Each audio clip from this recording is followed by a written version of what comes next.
If there was only one legendary rivalry to pick in pro wrestling, it would be the one between Stone Cold Steve Austin and Vince McMahon. There were so many iconic moments and millions of people watching. It's probably the most famous storyline ever, but it's still full of fascinating secrets. Are you curious to find out what backstage story convinced Vince McMahon to give Steve Austin a chance to get over? Do you want to discover why the boss had to do a crisis meeting in the middle of the night about Stone Cold at the end of 1998? How this rivalry was originally supposed to take place in the Federation's plans? And can you only imagine the exchange between Vince and the main writer of this rivalry that led to the latter's departure from the company? You will get the answers to all of these questions and more in this video. You are on the Wrestling Paradise. 7 things you didn't know about the rivalry between Stone Cold Steve Austin and Mr. McMahon. Let's go. Long before the golden age of the rivalry between Stone Cold and Mr. McMahon, and before it fascinated millions of fans for several years, Steve Austin had to fight with the former boss for this storyline to simply exist. Indeed, even when he created his own Stone Cold character, after having to be the ringmaster when he arrived in the Federation, which was Vince's idea, his rise, which would lead him to give a stunner to the boss in September 1997 and to have a real serious rivalry with him from April 1998, was compromised at times. Did you know, for example, that Austin harassed the writer Vince Russo to create even very short moments in the shows for him, so that he would have the opportunity to do promos? It's still crazy to think that the one who is considered today as one of the best on the microphone of all time had to fight to express himself.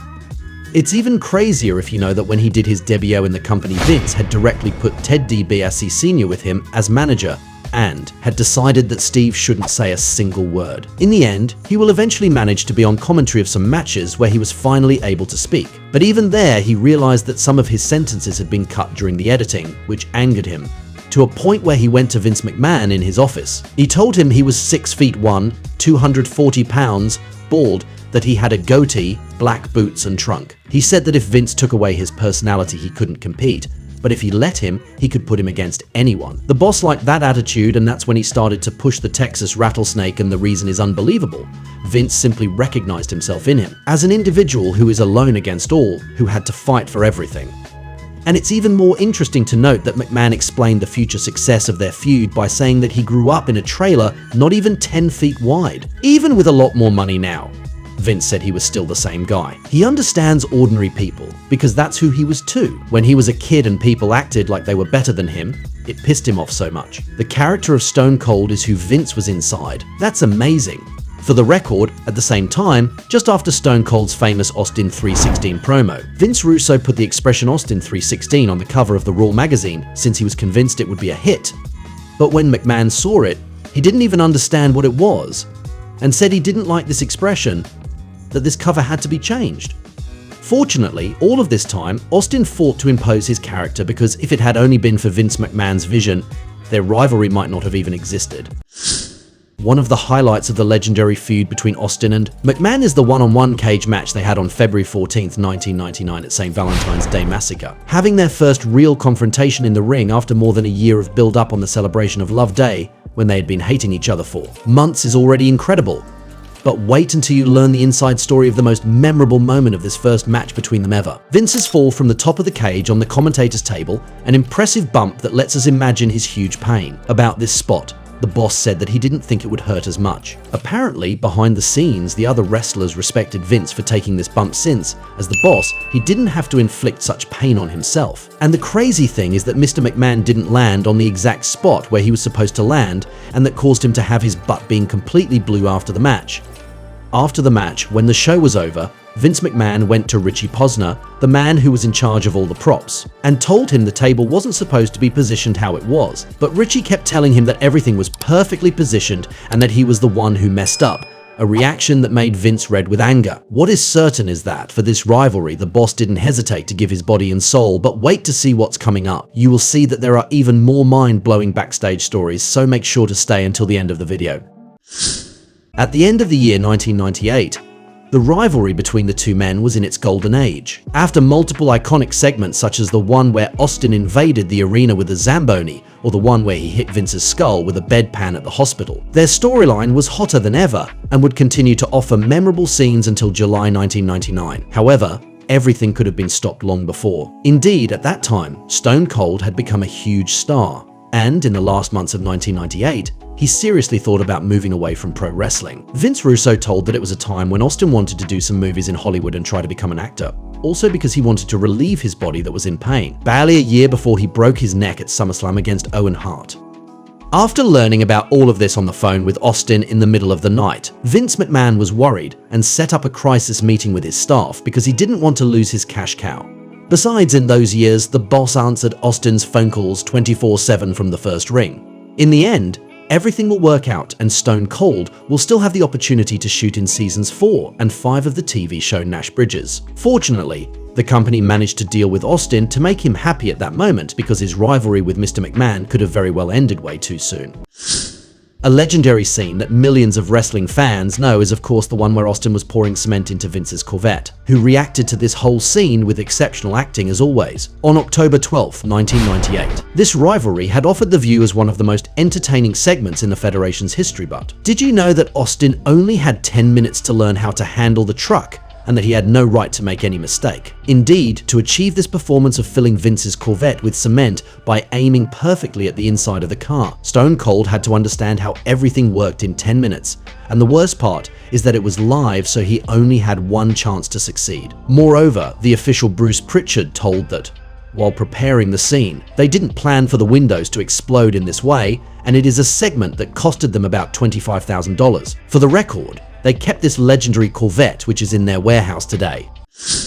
A very significant period of the rivalry between the boss of the Federation and the Rattlesnake was when, in September 1998, Vince had an evil master plan to make Austin lose the title, which had been his big mission since WrestleMania 14, where he won the title. In his obsession to prevent this politically incorrect and beer-drinking individual to be his poster boy, McMahon had an idea. At the Breakdown pay-per-view, Austin would have to defend his title against The Undertaker and Kane, two monsters who were also allies at that time, and the only way for Taker and Kane to win the belt was to pin Stone Cold. So in fact, it was a handicap match, and the plan was going to work since, in the end, the dead man and his brother pinned Steve at the same time. And interestingly enough, this final double pinfall is something that the boss had rehearsed a few days before with writers Vince Russo and Ed Ferrara at his house. The three men practiced it in the living room to make sure it was technically possible to do. And the funny thing is, Ferrara revealed that he no longer knew which one of them was in the position to be pinned, but he knows for sure it wasn't McMahon. In the end, in the storyline, as well as in the execution of this maneuver, it's a plan that worked perfectly. One of the craziest things about the rivalry between Stone Cold and Mr. McMahon is that it wasn't planned at all, initially. Can you imagine that? When it officially started in April 1998, it was only a way to fill some shows to wait for Mick Foley to come back from his injury and face Austin. It seems crazy today, but indeed, this story between them was supposed to last for a very short time, but they will have a pleasant surprise that questioned everything they had planned. The Raw show on April 13th, where Stone Cold wanted to face Vince in the main event, will attract 4.6 million people, and for the first time in almost 2 years, they will beat WCW in the ratings. The message was clear. The viewers liked this angle between the tyrannical boss and his rebellious employer, and as a result, they decided not to make it a short-term rivalry as it was planned. It's also interesting to know that, at the time of this Raw, Vince had never wrestled in the ring, and that this match didn't even take place because Foley, in his Dude Love character, came to ruin everything. For the record, this idea of doing a match and then having Dude Love stop everything came from interviewer Kevin Kelly, who was having lunch one time with writer Vince Russo. The latter wanted to talk because he was out of inspiration, and Kelly was the one who visualized this whole scene. Can you imagine that? Without this idea from Kevin Kelly and without this good rating, the most iconic rivalry in pro wrestling history might have never continued. Obviously, the greatest successes in pro wrestling can be completely unexpected sometimes.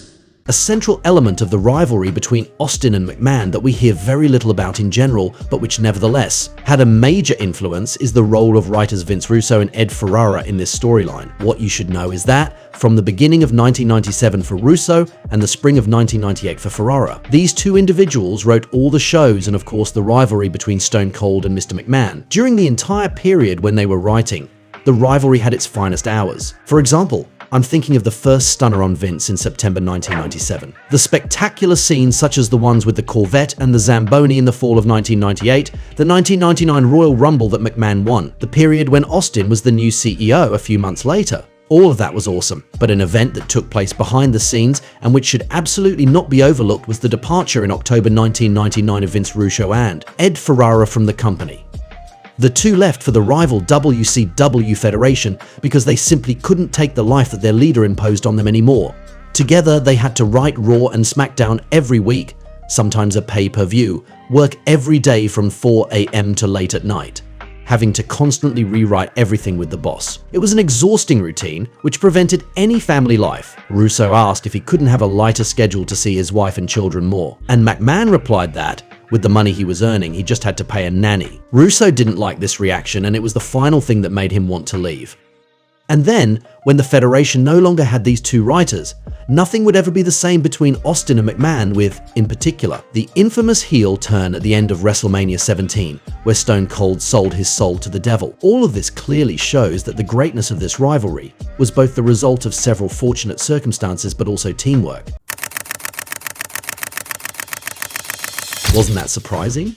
Can you believe that this legendary feud wasn't far from never happening? Who would have thought that they only planned to make it a short program at first? And that writers Vince Russo and Ed Ferrara had such an important role in it backstage. However, in the end, it was the storyline that drew millions of viewers and played a huge part in the company's success. And Austin and McMahon managed to get the best out of each other. We can say that this storyline was incredible. I hope you had a good time watching this video, and I invite you to stay on the Paradise of Wrestling to look at some other ones. See you right away. And that's the bottom line, 'cause Stone Cold said so. What?